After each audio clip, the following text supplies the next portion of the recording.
कौन को उद्देश्य रे आरंभ करते जार द्विमुख विशिष्ट परस्पर विपरीत दिगरे थिला यथा आग मुख को बुझा जाए वर्तमान और भविष्य दिन पश्चात मुख को बुझा जाए अतीतर दिन यह इंग्रजी में कहा जाए past and future beginning and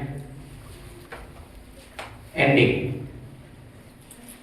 ताको नाम रे कैलेंडर बा पंजिकार प्रथम मास को जनवरी रखागला जहाँकि जानस आनीत यार अर्थ नुआ आरंभ बाइबल रे राजा दाऊद को पुत्र ज्ञानी सोलोमन ताको जीवन रो अनुभूति को उपदेशक एक अध्याय रे उद्धृत करि अछंती पद 9 रे लिखा अछि जा होइछि ताई हेबो एवं जहा करा जाइछि ताई करा जबो पुणी सूर्य तले कौनसी नूतन विषय नाही पद 10 रे लिखा अछि जहा विषय रे मनुष्य माने कहंती देखो एहा तो नूतन एहा परि कि कौनसी नूतन विषय अछि ता तो एथि पूर्वे आम मन को पूर्वकालीन समय रे थिला चतुर्थ पद को यदि जीवा एक पीढ़ी जाए अन्य पीढ़ी आसे किंतु पृथ्वी सदाकाल थाए पंचम पद मध्य सूर्य उदित हुए और सूर्य अस्त हुए पुणी अपना उदय स्थान को जीवा पाए सत्पर हुए पद 6 वायु दक्षिण दिग को जाए उत्तर दिग को फेरे वो अपना पथरे सर्वदा घुरे वो वायु अपना चक्र को पुनर्बार करे उक्त उद्दृश्य प्रतिपादित हुए जे सूर्य तले अथवा पृथ्वी कौनसी नूतन नुहे यह केवल नवीकरण मात्र आसतु ए नवा वर्ष अथवा नवीकरण वर्ष रे केतेक जीवन रे जीवनर नुआ आरंभ नुआ आशा नुआ स्वप्न नुआ बंधन नुआ मिलन नुआ प्रतिश्रुति और कार्य गुड़िक करने को मनस्थ करू एवं आमर स्थिर मन चित्तरे सर्वदा मन रखी यह भूली न जाए यत्नशील हो कार्य करने बाध्य जेपरि कि एक निशब्द पृथ्वी सूर्य चारिपटे 365 दिन 4टी ऋतुचक्र रे दिवारात्र घुरी बुले ताको लदी दिया जाइथिबा कार्य तिले हेले बोझ बोली न भावी कार्यरत थाए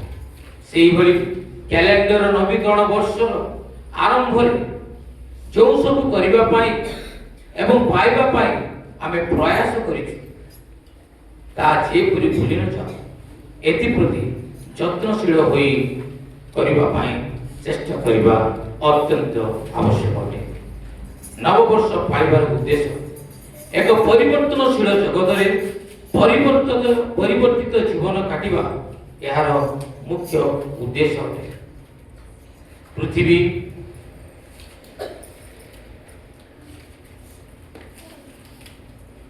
पृथ्वी बिना मनुष्यर अस्तित्व असंभव एवं मनुष्य बिना पृथ्वीर अस्तित्व वृथा अटे ए दुई को ईश्वर एक स्वतंत्र उद्देश्य रे सृष्टि करियछथि आदि पुस्तक एक अध्याय उद्धृत करागला पृथ्वी और मनुष्यर सृष्टि विषय प्रकाश करे ईश्वरंकर षष्ठ सृष्टि मध्य रे प्रथम सृष्टि स्वर्ग और पृथ्वी अटे एवं षष्ठ सृष्टि अर्थात शेष सृष्टि मनुष्य अटे पिता और माता माने जेपरि सेमानक पिलामानक जन्म देवा पूर्व एक घर बा स्थान प्रस्तुत करिथांती केवल सेतिक नुहे ताकर बंचिबा पाई समस्त आवश्यकता जोगांती सेही परि सदा प्रभु परमेश्वर मनुष्य को सृष्टि करिबा पूर्व पृथ्वी और तार आवश्यकता पूर्व सृष्टि करथिले जो द्वारा मनुष्य तार समस्त आवश्यकता उपलब्ध करि पारिबो एणु नववर्षर उद्देश्य अटे मनुष्य तार ଅତୀତ ଜୀବନକୁ ସ୍ମରଣରେ ଆଣି ପ୍ରଭୁ ଈଶ୍ୱରଙ୍କ ପ୍ରତିଟି ପ୍ରତିଦାନକୁ ଓ ଆଶୀର୍ବାଦକୁ ନେଇ ଧନ୍ୟବାଦ କରିବା, ପ୍ରଶଂସା ଗାନ କରିବା ଏବଂ ଭବିଷ୍ୟତର ଜୀବନକୁ ତାଙ୍କରି ହସ୍ତରେ ସମର୍ପଣ କରିବା ଏବଂ ପାଇଥିବା ଏବଂ ଦେଇଥିବା ପ୍ରତିଶ୍ରୁତିକୁ ବଜାୟ ରଖି କାର୍ଯ୍ୟ କରିବା ହେଲା ଏହାର ମୂଳ ଉଦ୍ଦେଶ୍ୟ ବା ମୁଖ୍ୟ ଉଦ୍ଦେଶ୍ୟ। କେଉଁମାନଙ୍କ ପାଇଁ ନବବର୍ଷ? ନବବର୍ଷ କୌଣସି ଏକ ଜାତି, ଧର୍ମ, ବର୍ଣ୍ଣ, ଦେଶ ବା ବିଦେଶ ଭିତ୍ତିକ ନୁହେଁ। ଏହା ସଭିଙ୍କ ପାଇଁ ପ୍ରତିଟି ମନୁଷ୍ୟର ଏକ ବିଜୟ ଓ ବିଫଳତାର ପ୍ରତୀକ ଅଟେ। ପୁଣି ସୁଯୋଗ ପାଇବା ପାଇଁ ଓ ବଞ୍ଚିବାର ଆଶା, ସ୍ୱପ୍ନକୁ ସାକାର କରିବା ପାଇଁ ଏକ ଚେଷ୍ଟା। ଏଣୁ ସର୍ବଜାତି, ସର୍ବଧର୍ମ, ସର୍ବଭାଷା ଏବଂ ସର୍ବଦେଶ ନିର୍ବିଶେଷରେ ପ୍ରତ୍ୟେକ ମନୁଷ୍ୟର ଖୁସି, ଆନନ୍ଦ ଓ ଉଲ୍ଲାସ ମନରେ ପାଳନ କରିବା ଅତ୍ୟନ୍ତ ଆବଶ୍ୟକ ଅଟେ। ଏଣୁ ଉକ୍ତ ନବବର୍ଷ ବା ନବୀକରଣ ବର୍ଷ ଉପଲକ୍ଷେ ଏକ ପଦ୍ୟାଂଶଟି ଉଦ୍ଧୃତ କରାଗଲା। ଏ ତ ନବବର୍ଷ ସଭିଙ୍କ ମନରେ ଦିଏ ହରସ, କଳା ଧଳା ବୋଲି ନାହିଁ ପରସେ କରି ଚାଲିଥାଏ ତାଙ୍କ ଆଦେଶ।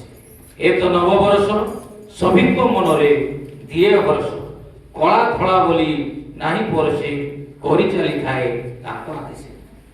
ଆଦି ଓ ଅନ୍ତ ତାଙ୍କରି ନାମ, ପ୍ରଥମରୁ ଷଷ୍ଠ କଲେ ସେ କାମ।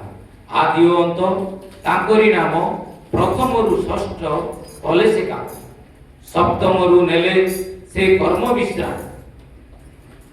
ଅତୀତକୁ ମୁଁ କରିଲି ଇତି, ବର୍ତ୍ତମାନ ଓ ଭବିଷ୍ୟତର ବନିଲି ସାଥୀ। ସେହି ତ ଅଟନ୍ତି ମୋ ଜୀବନ ସାଥୀ। ନୂତନ ବର୍ଷ ଆସିଲେ ମଣିଷ ଭାବେ ଏବେ ମୁଁ ନୂତନ ଭାବରେ ଆରମ୍ଭ କରିବି, କିନ୍ତୁ ପ୍ରଶ୍ନ ହେଉଛି ଆମେ ସତରେ ବଦଳୁଛି କି ନା କେବଳ କ୍ୟାଲେଣ୍ଡର ପୃଷ୍ଠା ବଦଳୁଛି? ପରମେଶ୍ୱର ଚାହାନ୍ତି ନୂତନ ବର୍ଷରେ ଆମର ମନ, ଚିନ୍ତା, ଚରିତ୍ର ଓ ଚଳିଚାଳନା ସମସ୍ତ ପ୍ରକାର କାର୍ଯ୍ୟ ବଦଳୁ। ନୂତନ ବର୍ଷ ମାନେ ପୁରୁଣା ପାପ ଛାଡ଼ି ନୂତନ ଧାର୍ମିକ ଜୀବନ ଯାପନ କରିବା। ଯଦି ମନୁଷ୍ୟ ଆଜି ମଧ୍ୟ ପୁରୁଣା ଅଭ୍ୟାସରେ ଅଟକି ରହିଥାଏ, ତେବେ ନୂତନ ବର୍ଷ ମଧ୍ୟ ପୁରୁଣା ବର୍ଷ ପରି ରହିବ। ନୂତନ ବର୍ଷ ହେଉଛି ଏକ ଆହ୍ୱାନ, ପରମେଶ୍ୱରଙ୍କ ଦିଗରେ ଫେରିବାର ଏକ ବାଟ। ଆଜି ଆମେ ଯେତେବେଳେ ନୂତନ ବର୍ଷକୁ ପ୍ରବେଶ କରିଛୁ, ଆମେ ପ୍ରଶ୍ନ କରିବା ଉଚିତ ଯେ ମୋ ଜୀବନରେ କି ପରମେଶ୍ୱରଙ୍କର ଇଚ୍ଛା ଅନୁଯାୟୀ ଚାଲିଛି? ମୋ ଜୀବନରେ କି ପରମେଶ୍ୱରଙ୍କର ଇଚ୍ଛା ଅନୁଯାୟୀ ଚାଲିଛି? ମୁଁ କି ଗତକାଲିର ଭୁଲକୁ ଛାଡ଼ି ପାରିଛି? ନୂତନ ବର୍ଷ ଆମକୁ ଏକ ନୂତନ ସୁଯୋଗ ଦିଏ। ନୂତନ ବର୍ଷ ଆମକୁ ଏକ ନୂତନ ସୁଯୋଗ ଦିଏ। ନୂତନ ମନ, ନୂତନ ହୃଦୟ, ନୂତନ ଚିନ୍ତା, ନୂତନ ଆତ୍ମା। ଯେଉଁମାନେ ପରମେଶ୍ୱରଙ୍କୁ ଭରସା କରନ୍ତି ସେମାନେ କୁହନ୍ତୁ, ହେ ପ୍ରଭୁ, ଆମକୁ ନୂତନ ମନ ଦିଅ, ନୂତନ ହୃଦୟ ଦିଅ, ନୂତନ ଆତ୍ମା ଦିଅ, ନୂତନ ଚରିତ୍ର ଦିଅ ଏବଂ ଆମ ଜୀବନକୁ ତୁମ ଗୌରବ ପାଇଁ ବ୍ୟବହାର କର। ଆମେନ୍। ଧନ୍ୟବାଦ। यदि कोई मोर